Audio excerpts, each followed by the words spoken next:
The best thing about Straw Hat Luffy is that he feels less like a character and more like a force of nature. And as the series goes on and you learn more about the world and the overall plot of One Piece and how integral his character is to that dynamic, it really does feel less like he's this character that's constantly progressing or developing and more like he is an inevitable act that happens to the story. Something like a storm on the sea or some other natural event that would occur. And that's not to say he doesn't have progress and development as a character. I think his interactions with Vivi during Alabasta and how he learned to be a better leader shows that he can progress and develop.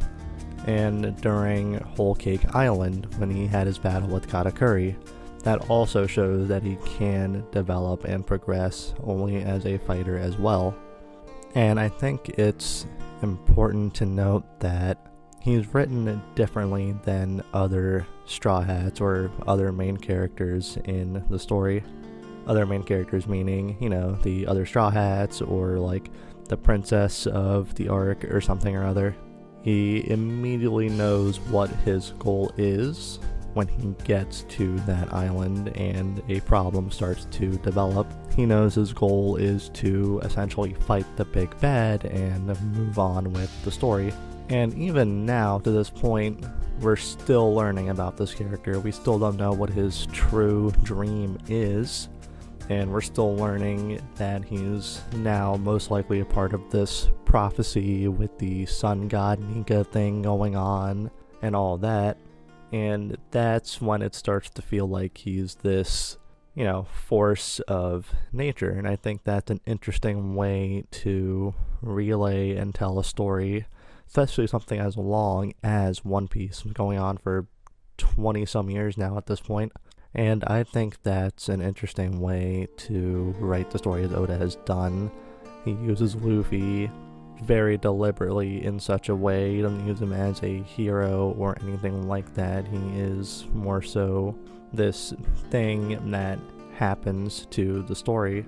And it happens because he has this goal of becoming Pirate King and then achieving his dream, whatever that may be. We actually still don't know currently at the time of recording. And the crewmates, the Straw Hats, they feel more like characters that develop, admit it slowly.